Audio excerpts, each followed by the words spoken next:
Hello my dear marine lovers, ఎలా ఉన్నారు?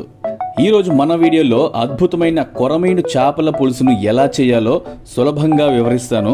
అంతేకాకుండా ఈ రకం చేపల వల్ల మనకు కలిగే ఆరోగ్య ప్రయోజనాలను కూడా తెలియజేస్తాను. అయితే మన ఛానల్ స్టార్ట్ చేసినప్పుడు మొదటి వీడియోగా ఆంధ్ర చేపల పులుసు అని అప్లోడ్ చేయడం జరిగింది. కానీ అది కొన్ని తెలియని కారణాల ద్వారా డిలీట్ అయింది.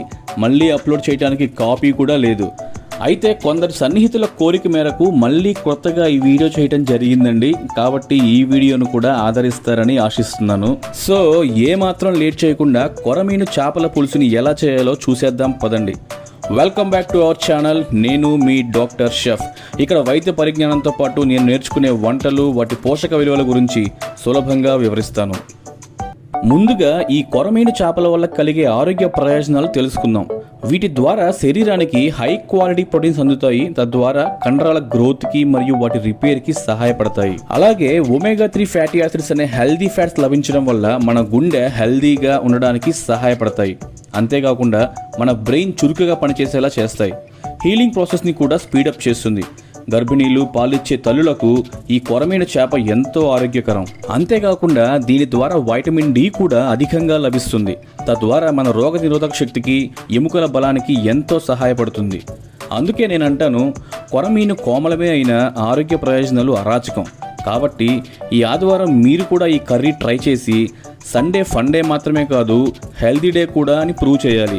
పొద్దున్నే చేపల మార్కెట్కి వెళ్ళి బతికి ఉన్న చేపల్ని తనివి తీరా చూసుకొని వాటిలో యాక్టివ్గా ఉన్న వాటిని సెలెక్ట్ చేసుకోవడంలో ఉండే ఆనందం అంతా ఇంత కాదంటే నమ్మండి. మొదట్లో నేను కూడా అంతగా పట్టించుకునేవాడిని కాదు, కానీ నా చిన్ననాటి ఫ్రెండ్ ఒకడు ఇలా అలవాటు చేశాడు. నేనైతే ఫిష్ మార్కెట్ దగ్గర ఆగిపోయా. వాడైతే జాగర్లతో కలిసి బోట్ ఎక్కి సముద్రం మధ్యకు పోయి మరీ తెచ్చుకుంటాడు. ఏం చేద్దాం, ఈ చేపల మీద మమకారం అలాంటిది. మరి ఈ కొరమీను చేప ఎంత మంచిదంటే, నేను ఇలా కొరమీను చేపల పులుసు చేస్తున్నా అని చెప్పగానే చాలా హ్యాపీగా నీటిపైకి వచ్చి మరి ఆల్ ద బెస్ట్ చెప్పింది. ఏంటి, నమ్మడం లేదా? అయితే మీరే చూడండి. చూసారా, అది అట్లుంటుంది మరి కొరమీనుతోని. Thank you dear. ముందుగా మార్కెట్లోనే చేపల్ని నీట్గా తోమించి కడిగించుకొని రావాలి. ఇప్పుడు కావాల్సిన పదార్థాలు ఏంటో చూద్దాం. చేపలు 2 కేజీలు, అంటే వేస్ట్ అంతా పోగా నెట్ వెయిట్ 2 కేజీస్ వచ్చాయండి. సో మన కర్రీలో 2 కేజీల చేపలకు సరిపడా పదార్థాలను తీసుకుంటున్నాను. ఉల్లిపాయలు 3, టొమాటో 3, పచ్చిమిర్చి 8, సగం అడ్డంగా సగం నిలువుగా, కొత్తిమీర, కరివేపాకు, చింతపండు 150 గ్రాములు, నూనె 200 గ్రాములు. కేజీకి 100 గ్రాముల లెక్కన 2 కేజీలకి 200 గ్రాముల నూనె. చూపించిన మోతాదులో కొబ్బరి, అల్లం, చిన్నులపాయ 1, మెంతులు, ఆవాలు, గసగసాలు. ముందుగా చేప ముక్కల్ని లోతుగా ఉన్న గిన్నెలో వేసి కల్లుప్పు వేసి చూపించిన విధంగా జాగ్రత్తగా ముక్క చెదరకుండా కలిపి ఒకసారి నీళ్లతో కడగాలి. తరువాత కూసింత పసుపు, 1 నిమ్మచెక్క రసం వేసి ఈ విధంగా కలిపి మళ్ళీ 3 సార్లు బాగా నీళ్లతో కడగాలి.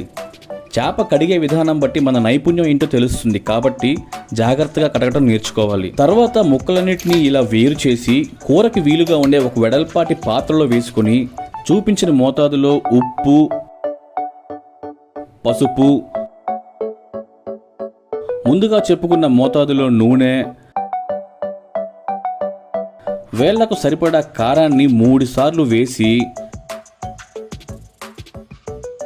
కరివేపాకు, పచ్చిమిర్చి, తరిగిన ఉల్లిపాయలు వేసి అన్నీ కలిసేలాగా జాగ్రత్తగా కలిపి ఉంచాలి. నానబెట్టుకున్న చింతపండుని అరచేత్తో మెత్తగా స్మాష్ చేసి రసాన్ని తొక్కు రాకుండా చేప ముక్కలు మునిగేంత వరకు పోయండి. ముక్కలు మునగకపోతే ఆ చింతపండులోనే మళ్ళీ నీరు పోసి మళ్ళీ మెత్తగా చేసి ఆ రసాన్ని కూడా పోయొచ్చు. అలా ముక్కలన్నీ మునిగాక ఆ మిశ్రమాన్ని అలాగే తీసుకెళ్లి స్టవ్ మీద హైలో పెట్టి మూత పెట్టండి. ఈలోపు ఒక చిన్న బాండి స్టవ్ మీద పెట్టి మెంతులు, ఆవాలు వేసి చిటపట సౌండ్ వచ్చేలా వేయించి పక్కన తీసి పెట్టుకోండి. ఇలా ఈ 10 నిమిషాల గ్యాప్ తర్వాత కూర మీద మూత తీసి అరచేత్తో మెత్తగా స్మాష్ చేసుకున్న టొమాటో ముక్కల్ని కూరలో వేసుకొని మూత పెట్టుకోవాలి. ఇప్పుడు ఒక మిక్సీ జార్ తీసుకొని వేయించుకున్న మెంతులు, ఆవాలు, గసాలు వేసి ఆడించండి. గసాలు నేను ఇక్కడ చూపించలేదు, బట్ మీరు ఒక 1/2 స్పూన్ గసగసాలు కూడా వేయండి. తర్వాత కట్ చేసుకున్న అల్లం, చిన్నుల రెబ్బలు, కట్ చేసుకున్న కొబ్బరి కూడా జార్లో వేసి ఆడిస్తూ కొద్దిగా నీరు పోస్తూ ఈ కన్సిస్టెన్సీ వచ్చేలా పేస్ట్ చేసుకోండి. ఇప్పుడు ఒకసారి మూత తీసి ఉప్పు కారం పులుపు సరిపోయిందో లేదో టేస్ట్ చూసుకోండి. ఏమైనా తక్కువైంది అనిపిస్తే ఇప్పుడు కూడా యాడ్ చేసుకోవచ్చు.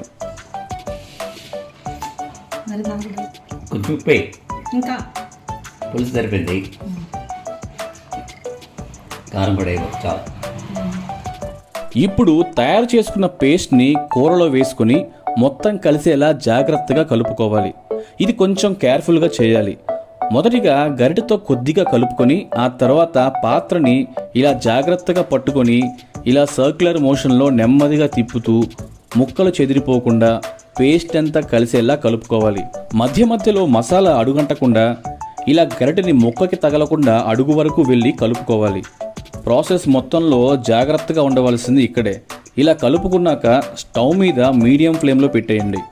ముక్కలు బాగా ఉడికి కూర అయ్యాక నూనె ఇలా పైకి తేలి కనిపిస్తుంది. ఈ టైంలో తరిగి ఉంచుకున్న కొత్తిమీరని పైన చల్లి మూత పెట్టి స్టవ్ ఆఫ్ చేసుకోవడమే.